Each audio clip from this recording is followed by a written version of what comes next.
Hi, I'm Robert Osborne. Right now, filmmaker Edgar Wright is in the TCM guest programmer hot seat. We put him in charge of picking all of our movies tonight, and he's picked some really good ones. Edgar himself is the man responsible for writing and directing such popular offbeat films as Hot Fuzz and Scott Pilgrim vs. the World. And I'm delighted to welcome him back. Thanks for being here, Edgar. Thanks for having us. Edgar's next movie choice is one of the great whodunits from the 1970s. The movie is called The Last of Sheila, a film released in 1973 with an all-star cast headed by Richard Benjamin, Diane Cannon, James Mason's in it, James Coburn, Raquel Welch, whole great group of people. I'm so glad you picked this movie because so many people don't know this film.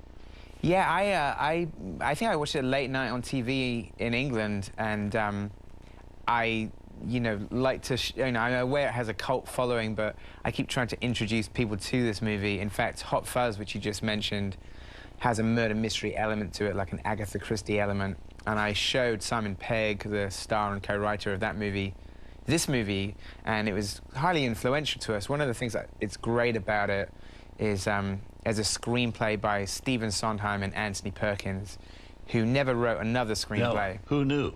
Yeah. Who knew they would write a screenplay together? And apparently how it came about was that they used to have parlor game evenings where they used to invite guests over to their house and have these murder mysteries, very elaborate clue-style mysteries. And Herbert Ross was one of the guests and was so impressed by their murder mystery nights that he said, you should write a script around this. And so one of the things that's amazing about this film is the screenplay is incredibly dense and it really stands up to repeated viewings. And it's been a big influence on my work because I like to have lots of foreshadowing in my movies and lots of detail so that if you watch it a second time and you know what the twists are, you can kind of see them coming. There are lots of omens. And so this movie like really stands up. Every time I watch it, I spot something new.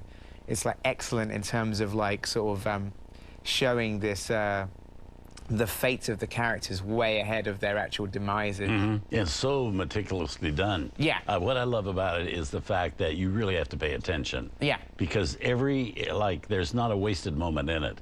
Everything leads to a clue or something. If you're paying attention, you can find out what's going on. Yeah. But you have to pay attention.